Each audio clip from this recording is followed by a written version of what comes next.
c'est brûlant. Ouais, là il y a les missiles. Avec la main d'œuvre, ça va être entre 5 et 10 000 euros.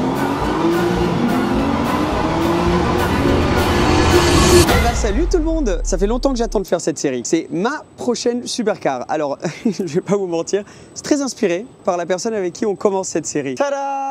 Thomas World Supercars. J'ai complètement pris ton concept. Il ne m'appartient pas, c'est un plaisir. Dès que tu cherches une nouvelle voiture, on fait comme tout le monde et on va tester toutes les options. Tu prends le budget que tu as et tu testes toutes les options. Tu testes toutes les options parce que tu sais jamais, des fois tu vas être surpris d'une voiture, tu t'y attendais pas, tu la conduis, tu kiffes. J'avais fait ça à l'époque de la R8, j'avais fait pareil, ma prochaine supercar, on avait testé genre 5 voitures différentes et je suis tombé sur la R8. Et c'est ce qu'on fait aujourd'hui et ça tombe très bien parce que tu viens de t'acheter une des options que je suis en train de considérer, c'est celle-ci.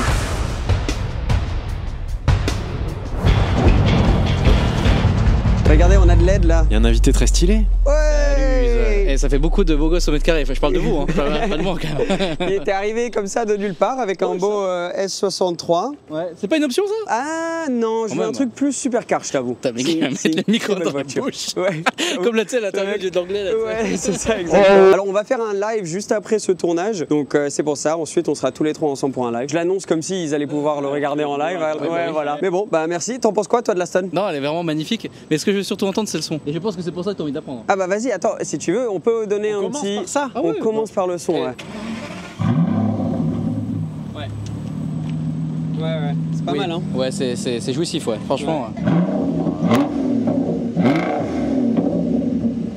Bon, maintenant, un petit décata. Stagiaire, on le mec. Alors, ça, c'est la partie tuning. Ah, j'ai vraiment fait. Non, je parlais de toi. Ah oui, ça. Non, Oui, non. j'ai tuning, moi, j'ai pas envie d'y toucher au. Non, c'est parfait comme ça en vrai. Je te reprends le micro. Merci, Alex. Salut. C'est un plaisir. On se voit dans le live. Donc, Aston Martin V12 Vantage S. exactement. Celle-ci, c'est une 2014. Je crois qu'elle a été produite à partir de. Je vais peut-être dire une bêtise. Mais ça je crois commence que bien. la V12. Ouais, non, mais là, il fait un peu chaud, ça tape sur le, sur le ça système. y est, on crame. Mais là, il y a eu la V12 Vantage, je dirais entre 2009 et 2013, et la S de 2013 à 2017, si je dis pas de bêtises, mais c'est quelque chose comme ça. En gros, ce qu'ils ont fait, c'est qu'ils ont pris leur plus petite plateforme de l'époque et ils y ont collé leur... Plus gros moteur. Exactement. Le Mais V12 comme de concept, la DBS. c'est quand même quelque chose. Ce que j'aime bien aussi, c'est qu'ils l'ont fait à un moment où ils étaient en difficulté financière, Aston Martin.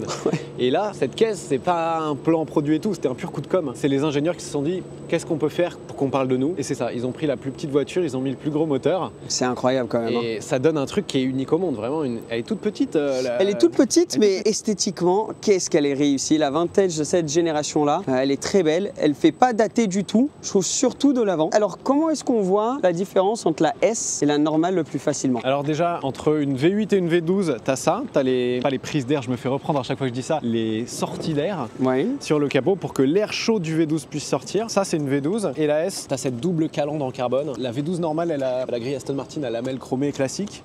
Donc celle-ci, elle a la double lèvre en carbone, c'est vraiment ça le truc signature. Les jantes, en effet, la V12 Vantage avait des grandes jantes en alu avec un design un petit peu qui sortait comme ça. C'était joli aussi. Vraiment les jantes signature de la V12 Vantage. Et la S, elle a été présentée avec ses jantes plus racing, noir satiné, plus sportif. Ouais. Un peu gros inspiré frein... de la voiture GT3 ou quoi de l'époque. Ouais, peut-être. Gros frein céramique de série. De série sur la S. T'as aussi le black pack ou quelque chose pour qu'il n'y ait pas de chrome parce que beaucoup de V12 non S avaient, tu vois, le chrome autour là. C'est un Onyx Black, donc assez pailleté. Si tu te rapproches, on voit un peu les paillettes. Ouais, je sais pas si en vidéo ça se voit autant. Faut qu'il y ait du soleil, mais. Faut qu'il y ait du soleil. Attends, peut-être ici. Ouais, voilà, là on le voit. La voiture, elle est classe en noir, mais moi le noir, j'aime pas trop dans le sens où elle est propre une journée la voiture. Ah oui. Tu vas passer du temps à la nettoyer et tout, et puis elle va être propre une journée. Tu surtout vas faire un noir 10 comme mètres avec, celui-ci. elle va être sale et ça brille plus en fait le noir dès que c'est un tout petit peu sale. Et l'idée c'était de peut-être faire un covering dessus. Ah ok, bah, on pourra discuter. Ouais, bah moi c'est exactement ce que je ferais aussi. Et ensuite derrière t'as les phares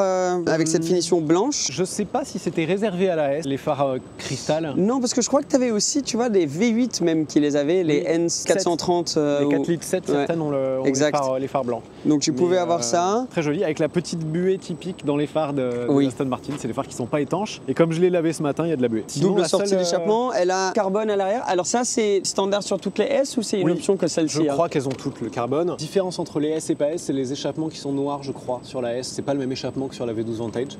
C'est un échappement avec une partie en titane et il y a un bout de l'échappement de la 177 dans cette voiture. Ça, c'est génial. Juste ce détail, il vaut l'achat. Ouais. Et sinon, la seule diff, c'est le petit badge S. Qu'est-ce qu'elle est jolie. Et après, l'intérieur de la tienne, c'est une config pareil qui reste dans le sobre, le classe, ça reste dans le thème de la voiture. Ouais. Déjà, tu as les portes qui s'ouvrent à un angle, vers le haut. Ce qui est très beau. Et donc celle-ci, tu as le cuir noir avec des petits détails en cuir gris qu'on retrouve dans les sièges. Sur piqûre blanche, les grosses surpiqûres comme ça, très Aston. Typique Aston. Bah, tu as la petite plaque V12 Vantage S sur le seuil de porte. Juste et puis, il y a eu 2 générations d'intérieur sur cette voiture. Celle-ci, c'est la première génération avec cette console en piano black avec plein de petits boutons. Et à partir de 2016 ou 2017, elles héritent de la console de la Vanquish. Avec des boutons tactiles. Et un peu plus arrondi et tout. Ouais. Plus arrondi, beaucoup plus moderne. Ok.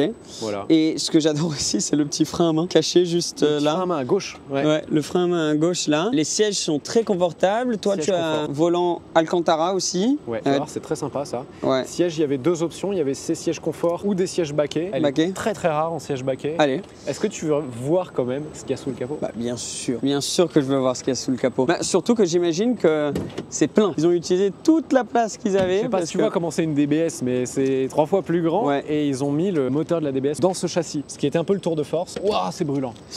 Tu m'étonnes. Tu m'étonnes. Attends, je vais prendre un truc dans le chiffon. Ah ouais, c'est ça. Tu veux essayer, Alex? Impossible d'ouvrir tellement c'est chaud le capot. Ouais. Vas-y, ouais, c'est bon, il a la technique. Ouais.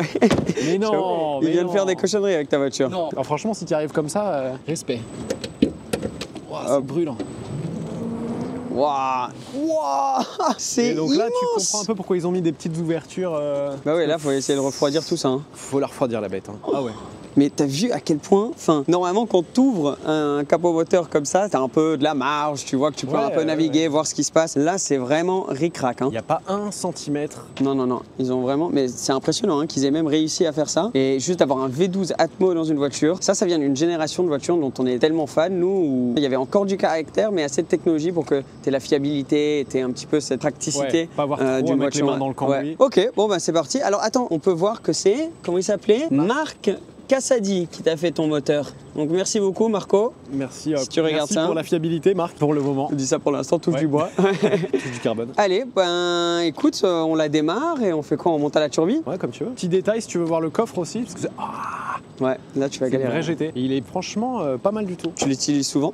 Ouais, tu peux mettre beaucoup de trucs. Ouais. Bon alors là c'est ton bordel. Ouais, c'est une vraie GT. De la place. Là tu peux mettre 2 valises cabine sans problème et derrière les sièges t'as encore de la place. Tu peux même les rabattre. Tu vois, si tu veux ranger des trucs, t'as un petit bouton là. Hop. Ah voilà, c'est bon. Et donc tu peux glisser des trucs derrière et t'as une espèce de petite mini banquette, ouais. Ouais, mais génial. C'est incroyable ce qu'ils ont pu rentrer dans une plateforme de cette taille. Donc grand coffre. C'est une des plus petites supercars qui existent et en même temps. Mais même parce que quand t'es dedans, t'as pas l'impression d'être serré quoi, dans la cabine. Place, ouais. On y va. Allez, c'est parti. Fais voir la clé, t'as la clé magique Aston là? Celle-ci, faut pas la faire tomber. Hein. C'est ce qu'ils appellent la clé cristal. Tu as 2 clés avec les Aston Martin de cette époque. Celle-ci plus une clé en plastique. Et je crois que si tu la casses, c'est 2000 €. Non. La clé, ouais. Et toi, tu utilises que celle-ci ou des fois? Non. Là, je savais qu'on allait filmer, je l'ai prise. En vrai, c'est tellement le premier truc que tu fais tomber de ta poche, les clés, que 2000 €, ça fait. Ouais. Mais quand tu la mets, vas-y, tu peux nous montrer quand tu la mets dedans. Bah viens, assieds-toi. Allez. Donc pour la démarrer, c'est pas un démarrage sans clé. Tu rentres la clé dans le tableau de bord. Ici, il y a Engine Start. Là, tu la débloques. Je crois que là, tu mets le contact. Et avec le pied sur le frein, tu vois, c'est en rouge. Waouh! Et voilà. C'est tellement classe. Ça fait très James Bond. Ouais, là, il y a les missiles. Ouais, exactement. Bon, bah vas-y, je te laisse le volant. Ouais, bah c'est gentil, merci. Ça, c'est les potes. Tu vas me faire dépenser de l'argent aujourd'hui sur une nouvelle voiture. Celle-ci n'est pas à vendre. Bref, je vais m'installer, on va mettre les GoPro et c'est parti. On est tous fans auto ici, ok? Quand t'es un fan auto et que tu as une voiture, il y a plusieurs choses dont on a besoin régulièrement. Haut dans la liste, pneus, jantes, accessoires pour celle-ci. C'est pour cela que je suis très content de vous parler du sponsor de la vidéo d'aujourd'hui, Pneus Online. Parce que je pense vraiment que ça pourrait être utile pour beaucoup d'entre vous. Pneus Online, c'est un site qui vous propose de pouvoir acheter des pneus, que ce soit pneus hiver, on-season, tout type de pneus multimarques, mais aussi des jantes que tu peux acheter soit séparément, des pneus ou en package total pour avoir la roue complète. Il y a aussi plein d'autres accessoires dispo sur le site. Ça simplifie tellement la recherche plutôt que devoir aller trouver un pneu, puis aller trouver une jante. Peut-être que par exemple, comme ce qui m'est arrivé moi récemment, ta voiture n'a pas la même taille de jante en pneu été et en pneu hiver. Donc plutôt que devoir aller trouver le pneu, puis trouver sur un autre site la jante, etc., là, tu as tout ce qu'il faut dans un endroit. C'est un des leaders dans ce milieu-là. Donc tu as la sécurité de la taille de l'entreprise et très gentiment, j'ai la chance de pouvoir vous proposer un code promo qui va s'afficher à l'écran maintenant pour rendre votre expérience sur Pneus Online encore plus agréable. Donc si tu es dans une période où tu vas devoir changer tes pneus pour la saison, tu veux juste changer les jantes ou tu viens de malheureusement avoir une crevaison, n'hésite pas d'aller regarder sur Pneus Online parce qu'il y a des très grandes chances que tu vas trouver exactement ce qu'il te faut. Merci à eux d'avoir sponsorisé cette vidéo et de soutenir la chaîne. Retournons à la vidéo d'aujourd'hui. Alors, le frein à main, faut le lever et le redescendre, si je me rappelle bien. Tu connais. Moi, je te conseille de mettre le mode sport direct. Ça change rien au niveau de la boîte, ça change rien au niveau du son, mais tu as une bonne réponse des gaz et sinon, c'est un peu mou, je trouve. Ah, c'est juste ça, ok. Je vois qu'il y a un bouton suspension aussi. On n'en a pas parlé, mais c'est une des grosses différences entre la S et la non S. C'est qu'ils ont introduit une suspension adaptative sur la S qui est plus souple que la V12 Vantage, qui est réputée pour être très raide. Ouais. Donc celle-ci est plus confortable. Et tu as l'option de la durcir sur 2 niveaux. Ah, donc quand tu appuies, ça la durcit. Ouais. Et 2, après, si tu restes appuyé longtemps, ça met un mode race. Puis tu vois, il le marque là, mode circuit. Non, ok, on va rester en mode normal. Hein. Première fois que tu es passager? Non, tu as déjà été vite fait? Non, j'ai déjà été en passager. Ok. Alors, déjà, première, on est en boîte simple embrayage, donc il y a quand même une technique. Il faut toujours un peu penser à la boîte. Ouais, donc ça veut dire à l'embrayage surtout. Donc quand tu es en dessous, toi tu disais en dessous de 20, tu la laisses en première. Ouais, parce que sinon en 2, elle risque de patiner. Ouais. Et c'est ça qui use l'embrayage, quoi. Après, quand tu t'arrêtes, tu la mets en neutre. À chaque fois que tu t'arrêtes, ouais. Donc ça, c'est tu tires les deux pour la mettre en neutre. Tu tires les deux palettes. Et ce qui est bien, c'est que tu vois, pour mettre la première, tu as touché la palette de droite et tout de suite, ça la met en manuel. Ok, ah, t'as pas un autre truc à appuyer. Non, donc là, contrairement à, par exemple, chez Ferrari, où quand tu passes la première, c'est en mode auto. Là, tu es tout de suite en mode manuel. Et heureusement, parce que faut jamais la conduire en boîte auto, cette voiture, la boîte auto est nulle. Ouais, et surtout que ça détruit un peu ton embrayage, parce qu'elle gère un peu moins bien. Si tu t'y connais un petit peu, tu sais à peu près comment gérer cette boîte. Alors la sonorité, là, on allait vite fermer parce qu'il fait à peu près 72 degrés dehors. Mais comme il y a un tunnel, on va baisser de ton côté parce que moi j'ai une caméra. Il est bien en plus ce petit tunnel. Hop là, ah les freins ils sont d'un coup. Ah tu vas voir le frein et tout, il y a du mordant. Ouais.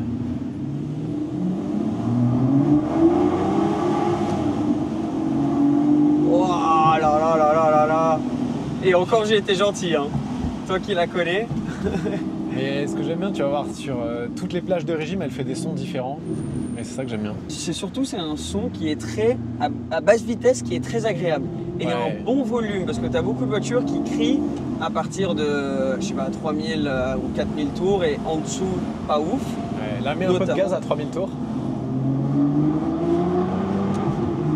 Ça résonne tellement. Là là là là là là.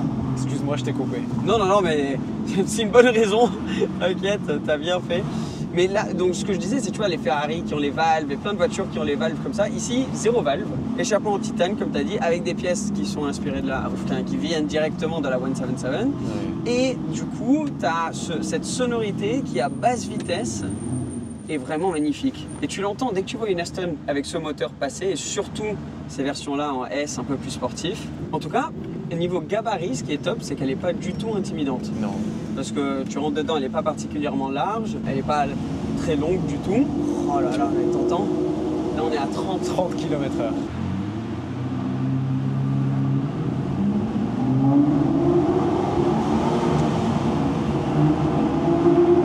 Oh là là, et il faut donner du gaz quand même. Hein. La sonorité vient vraiment aussi avec le pourcentage. Oh oh là là, c'est magnifique! Oh là là là là là là! Ah, c'est bon. Et là, on est à 40 là. Mais moi, c'est ça que j'adore, c'est que cette voiture, tu peux en profiter sans rouler vite. Et ça, aujourd'hui, dans les voitures modernes, ça n'existe plus du tout. Ouais. Ouais, là, moi, je mets en neutre. on les laisse partir et après que ça se dégage devant. Ouais, c'est ça le truc. Tu dois quand même gérer cet embrayage. C'est le seul truc qui me stresse quand je la conduis, moi. C'est comme ça dans les embouteillages, t'es un peu en montée. À chaque fois, je me dis, tu vois, si quelqu'un arrive derrière, ça te stresse parce qu'il y a quelqu'un et tout. Là, quand ça dit H comme ça veut dire quoi? Hold, ça tient les freins puisqu'il est remonté. Et je me dis toujours, s'il y a quelqu'un derrière qui s'impatiente, c'est pas lui qui va payer la facture le jour où je vais devoir changer l'embrayage. Ça, c'est complètement vrai. Et un embrayage là-dessus, tu sais à peu près combien ça vaut? Avec la main d'œuvre, ça va être entre 5 et 10 000 euros. Ouais. Là, tu vas pouvoir te faire plaisir. Et tu vas voir la boîte. Reste, gaz. Tu vas voir, et sans lâcher l'accélérateur, tu mets gaz fort. Wow! Ah, elle te met un coup, hein? Ouais, il y a un vrai coup, ouais. Un peu comme sur une Scud. Wow! Ah, le coup, il est beaucoup plus violent que ce que je pensais. Mais c'est drôle parce qu'elle te donne plus envie de faire ça. Ouais. De cruiser. De faire résonner à 3000 tours. Ouais. Par contre, tu dois tellement consommer parce qu'à chaque fois, tu mets un coup. Je fais que ça. Puis tu lâches, tu perds un peu de vitesse, tu reprends. Oh là là. Ouais, tu fais que ça. C'est tellement pur. Mais un V12 Atmo. Je me dis, c'est des euros d'essence dépensés avec bonheur, tu vois. Ah bah c'est sûr. En tant que passionné auto, tu peux pas dépenser ton argent mieux que sur l'essence pour un V12 atmosphérique. C'est clair. J'aime vraiment beaucoup. Alors, on se retrouve dans un dilemme un peu similaire parce que tu avais la R8. Ouais. Moi, ça fait un bout de temps que j'ai pas de supercar, justement. Et maintenant, j'ai annoncé dans une dernière vidéo que c'est le moment. J'ai envie de m'en reprendre une. Et on regarde à peu près dans les mêmes budgets. Donc, c'est-à-dire entre 100 et 150 000 euros. Quelles sont les options que tu as regardées? Je vais voir si c'est les mêmes que je suis en train de regarder. Et qu'est-ce qui t'a fait craquer sur celle-ci? Faut que tu essaies de me convaincre. Tu vois qui m'ont fait craquer, à la limite, je te le dirai à la fin de la vidéo parce que j'ai envie que tu la découvres sans que je te dise moi ce que j'ai vraiment aimé sur cette voiture, tu vois. Voir si c'est les mêmes trucs que moi. Ok. Mais dans ce que j'ai essayé, moi j'avais un budget max de 130 000 euros. 130, ouais. Et là-dedans rentrait quand même beaucoup de choses. Donc ça faisait beaucoup d'essais qui ont mis beaucoup de temps, mais c'était très intéressant. Il y a eu la Porsche 991 GT3 3,8 litres, très sympa. Très beau ça. Mais radical. Et risque du moteur qui pète sur cette génération. Oui. V12 Vantage S, Ferrari F430, McLaren MP412C, Ferrari 599 GTB, Aston Vantage de deuxième génération en V8 Turbo Mercedes. Bon, entre nous, moi je peux faire largement ça. Ouais, 991 Turbo S phase 1. Tu peux commencer à avoir des phases 2 vers les 130. C'est difficile en France. Là, c'est le pire truc pour l'embrayage. C'est exactement ce que j'étais en train de me dire. J'espère que ça va commencer à bouger un petit peu, que ça bloque là et que ça va commencer. Et du coup, celle-ci, donc les V12 Vantage S, ça tourne dans quel prix? En fait, il n'y en a pas tant que ça à vendre parce que déjà, il y en a très peu qui ont été produites. Comparé à d'autres bagnoles, c'est autour des 130. Autour des 130, ok. Après, c'est pas une voiture où tu avais tant d'options, non? Parce qu'elle est très optionnée de base. Non, moi, c'est une voiture que j'ai toujours trouvée très très jolie. J'ai jamais eu la chance de posséder une Aston Martin. Niveau entretien, à part l'embrayage que tu dois manager, est-ce qu'il y a d'autres choses qui ont tendance à être des soucis ou tendance à être problématiques sur les V12 Vantage S? Les Aston de cette génération en général n'ont pas une très très bonne réputation de fiabilité, plutôt électronique, parce que la mécanique, le V12 il est solide. Il n'y a pas trop de soucis de fiabilité d'amortisseur sur cette voiture, mais ça va être des petits soucis d'électronique, tu vois. La base, elle est assez ancienne. Et il y a des petits trucs qui peuvent. L'écran dégueulasse qui se soulève. Je pense que c'est des bugs électroniques, genre le verrouillage, la vitre, le truc. Pas des trucs graves. Ok, bah top. Moi, ça, c'est bon à savoir. Parce que par exemple, tu vois, on parle de la 12C de la McLaren, où il y a tendance à avoir pas mal de soucis. Des 599, où j'ai un ami qui a eu je me rappelle plus exactement ce que c'était, mais c'était vite 10 000 euros de réparation, tu vois, sur une voiture comme ça. Donc, il faut prendre ça en compte. Enfin, nous, c'est de loin le plus gros achat qu'on fait sur ce genre de voiture. Et il y a le prix d'achat d'une caisse et après il y a les coûts d'entretien. Le coût d'entretien. C'était une chose, je t'avoue, auquel j'avais pensé avec cette Aston, justement comme tu dis, de cette génération. J'avais un peu peur du potentiel coût d'entretien, mais si tu me dis que ça devrait aller. Après, même les révisions normales chez Aston, elles sont plus chères que chez les autres. Elle va te coûter cher la voiture. Par contre, ralentit beaucoup. La voiture est très très basse, c'est un de ses défauts. Pas d'option de lift ou celle-ci n'a pas d'option de lift? Pas d'option de lift. Sur aucune? Non, ça n'existe pas. Sur les ralentisseurs, il faut vraiment y aller tout doucement. Et lâcher le frein aussi. Mais vraiment le ton de ce V12. Et puis d'extérieur, on dirait une petite voiture pépère, mais tu as quand même 573 chevaux sur les roues arrière. 573 chevaux. Et tu vas pouvoir mettre gaz. Là, on va pouvoir y aller un petit peu. Michelin PS4S tout neuf. Ah! Donc là, il y a du grip. Allez. Par cette température, c'est nickel. Et je laisse gaz, je soulève pas ou? Ouais, tu peux y aller.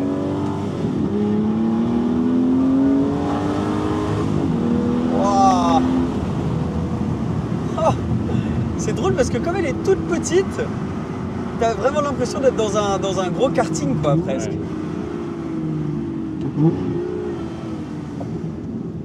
Ah, la direction est super agréable aussi, assez lourde. Hein.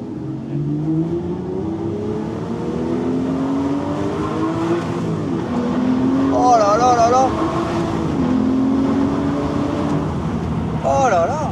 Et la boîte, une fois que tu commences à avancer un peu, elle est très agréable. Top, hein. Les downshift sont assez rapides quand même.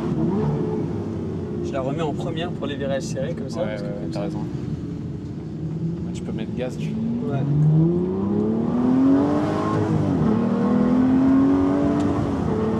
Oh là là. Elle a pas l'air d'être trop traître non plus. Si tu déconnectes tout, elle va partir très facilement, mais elle est très prévisible. Après, il faut la rattraper assez vite parce que tu as un empattement assez court quand même.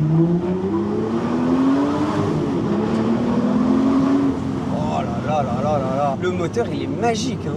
Qu'est-ce qu'il a du caractère. Tu sens que tu as un gros moteur devant. Quand tu accélères, tu as quand même un petit peu de roulis. Elle se cabre un peu. Ouais, elle se cabre un petit peu. Et quand tu freines, tu as l'avant qui plonge un peu. Tu sens qu'il y a quand même pas mal de poids là, juste devant toi. J'aime beaucoup. Hein. Tu sais que je vais rentrer chez moi, je vais regarder toutes les annonces.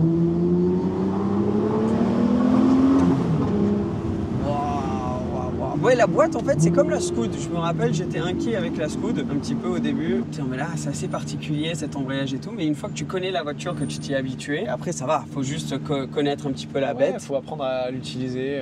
Bah, tu sais quoi, ce qu'on fait, c'est qu'on va switcher et on va redescendre avec toi qui roule et on va finir la vidéo parce que j'ai encore quelques questions à te poser. Oh là là, c'est reparti côté passager cette fois-ci. Tu retrouves ton bébé. Ouais. Oh là là. Ça m'avait manqué. C'est très différent quand même de la R8. Hein. Mais après, c'est ce que tu me disais juste là quand on a coupé. Vite fait, tu disais que à chaque fois tu testais une Aston, mais que tu pensais que ça allait peut-être être pas la voiture niveau sensation qui t'allait le mieux. Moi je pensais, quand j'ai essayé la R8, il y avait une Aston Martin V8 Vantage S, donc avec le V8 4.7 dans la liste. Et clairement, je pensais que ça allait être la merguez de la liste. Et il se trouvait que niveau frein, direction, moteur, boîte, c'était une des meilleures. Pareil pour celle-ci, face à la 430, 599. Il n'y a que pour moi la 12C qui est mieux dynamiquement que cette voiture. La GT3 était très bien, mais celle-ci, niveau moteur, elle est largement au-dessus. Mais la 12C, c'est vrai que la direction de la 12C, c'est quelque chose. C'est potentiellement la meilleure direction, je pense que j'ai testé de ma vie. Et là, incroyable. Je trouve que niveau direction, le volant déjà j'aime bien. Tu vois, il est assez sportif. Il y a l'Alcantara, il est plutôt. T'as pas trop de boutons dessus aussi. Et les boutons que t'as, c'est des vrais boutons, c'est pas des trucs tactiles qui font chier là. Mais moi j'aime beaucoup ce design là de console centrale avec les boutons. Comme tu disais, ça a changé après, mais je trouve ça très très classe. Écoute, en première, juste en première, quand tu lâches. C'est magnifique. Je fais rien. C'est classe, c'est très classe, ça va avec l'image d'Aston. Regardez un petit peu aussi les vues autour. Qu'est-ce que c'est beau. Alors il y a les cotes actuelles, mais est-ce que tu penses que c'est une voiture qui va bien garder sa cote? Parce que ça c'est l'autre chose. Tu as achat de la voiture, entretien de la voiture, et ensuite tu as est-ce que c'est une voiture qui va décoter ou une voiture qui va monter en valeur? C'est une des questions qu'on se pose tous quand on achète une voiture qui coûte si cher.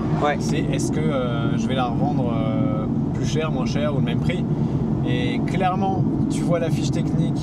Pour moi, c'est un truc qui peut que devenir collector. Il y en a eu très peu de produites. Et une voiture pareille, c'est... Il y en a beaucoup moins que les V12 Vantage classiques. Pas sûr qu'il y en ait beaucoup moins. Mais par exemple, 458 Italia, coupé et Spider confondus, sans les versions spéciales, il y en a eu à peu près 15 000.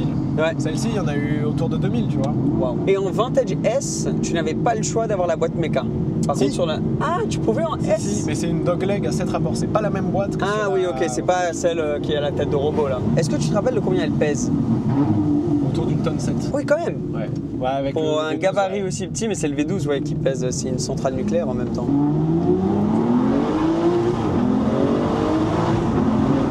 Waouh, ça pousse, hein. Franchement, tu t'attends pas à ça au début avec cette voiture. C'est un des kiffs, c'est qu'elle est surprenante. C'est comme tu vois, c'est comme ces tout petits chiens qui ont l'air tout mignons, mais après, dès que tu rentres chez eux, c'est le truc qui veut tout détruire. Hein, 720S, qu'elle est dans l'autre sens. Oh là là.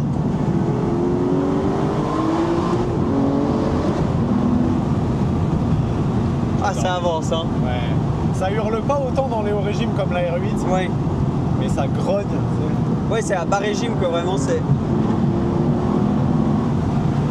Bah dis donc, la première voiture de cette nouvelle série, elle met la barre assez haute. Ouais, elle met la barre assez haute. Je crois que la prochaine qu'on va tester, ça va être la 599, qui fait très bien ce que cette voiture fait pas mal aussi, ce qui est le côté GT. Parce que ça, c'est l'autre chose aussi. Je roule mes voitures, comme toi. Et donc, du coup, tu as envie d'avoir quelque chose qui est quand même pratique. Tu vois, j'ai adoré ma Scoot. Je l'avais en daily pendant une...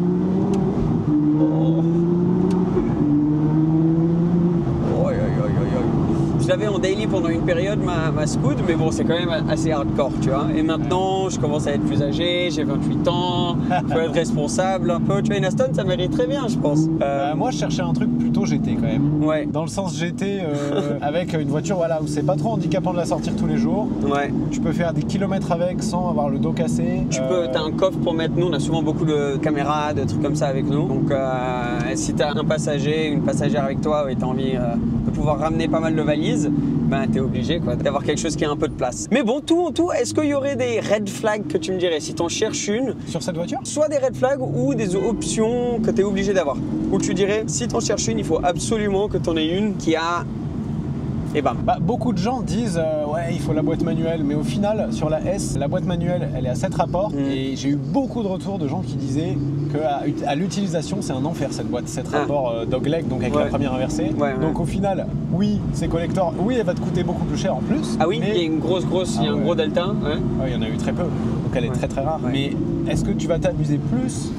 Déjà c'est pas sûr. Ouais, là la boîte auto au final. Oui, donc toi tu dirais prends n'importe. Moi je dirais elle lui va très bien la boîte auto. Faut pas en chercher une qui a très peu de kilomètres. Faut plutôt en chercher qui ont déjà un peu de kilomètres. Alors, soit une qui a peu de kilomètres, soit une qui a eu l'embrayage changé si elle est autour des 40-50 000 kilomètres. Ok, plus de 40-50 000, il faut impérativement... Au moins t'as l'assurance que c'est pas toi qui vas devoir le changer. Ok, bah, et puis aussi, un des trucs que j'aime bien, c'est que t'en croises jamais. Oui. Moi j'aime bien avoir toujours un truc pas forcément rare mais différent. Tu vois oui, qui c'est ta voiture, que tu aies vraiment cette sensation d'avoir ta voiture et pas te garer quelque part et t'en as plusieurs autres qui sont... Ouais, une Porsche 911 Turbo c'est très bien, c'est le meilleur couteau suisse du monde. Ouais. Mais à Monaco par exemple, t'en croises tout le temps. Monaco, Cannes, Paris, tous ces endroits-là, t'en vois beaucoup. Mais ça enlève rien en fait que c'est une très bonne voiture. Mais il n'y a pas ce côté rareté que moi j'aime bien. Celle-ci, à chaque fois que je monte dedans, à chaque fois que je la démarre, il y a ce sentiment d'être dans un truc spécial. L'ambiance, le son.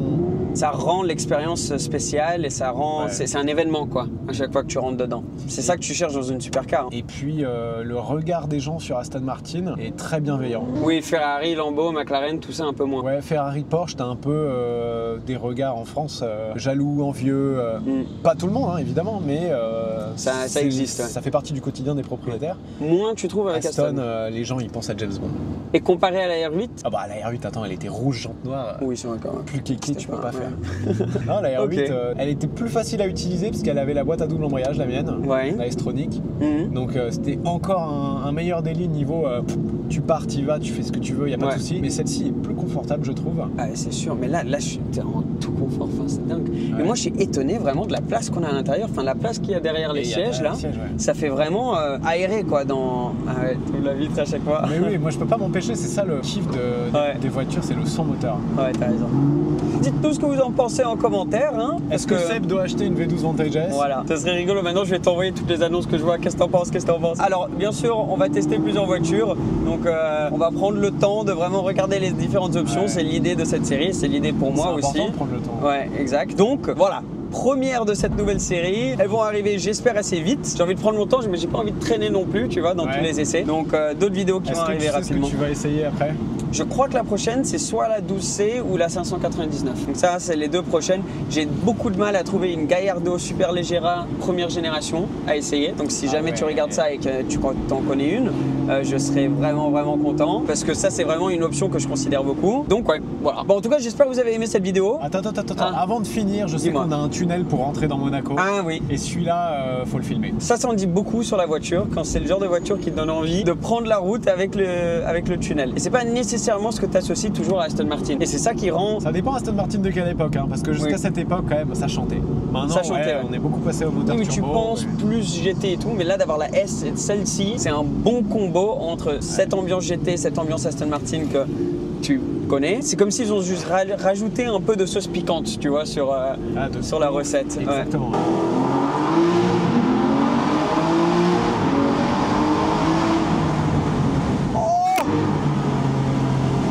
On dirait ça, hein. Oui. Oh le délire. Et là, ensuite, il faut être autour de 3000 tours minute.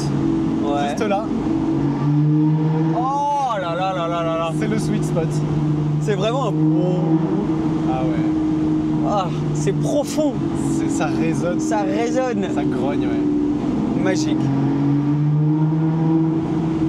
Je pensais pas que ça allait faire autant de bruit. Hein. Ouais, ça stock en plus. Et t'as des options d'échappement qui sont vraiment impressionnants aussi. Hein. Ouais, il y en a qui modifient. J'ai vu les vidéos qui mettent des échappements style, je sais pas comment on appelle ça, F1. Oui. Ça fait un bruit de sonde à air, le truc. Ouais. Alors certes, c'est impressionnant, mais moi je trouve ça dénature trop le bruit. J'aime vraiment beaucoup ce son moteur. Et en effet, elle fait plus de bruit l'autre, mais c'est plus ce son moteur. C'est rare aujourd'hui les voitures où tu te dis j'ai même pas envie de changer l'échappement. Quasi toutes les voitures neuves aujourd'hui, tu dis j'ai envie de faire. Tu penses. Ouais. J'espère que vous avez kiffé. Je vais mettre les liens à la chaîne de Thomas juste en dessous. Donc merci beaucoup de m'avoir laissé conduire. Félicitations à toi bien sûr pour cette nouvelle beauté que tu as dans le garage. Et nous on va se voir pour les prochains essais très bientôt. Ciao. Ciao.